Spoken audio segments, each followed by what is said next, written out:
এক জঙ্গলে বাস করত এক চালাক শিয়াল। সে বনে পশু পাখিদের বোকা বানিয়ে তার ক্ষুধা মেটাতো। একদিন শিয়াল বের হলো খাবারের উদ্দেশ্যে।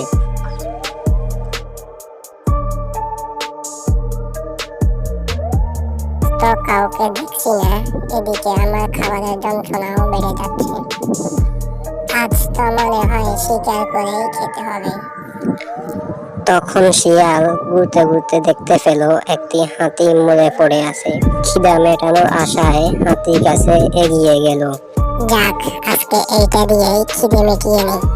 তখন শিয়াল দাঁত দিয়ে হাতির চামড়া কাটতে চেষ্টা করলো, কিন্তু পারল না।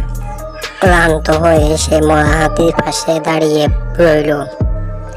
কিছুক্ষণ পর সেখানে হাজির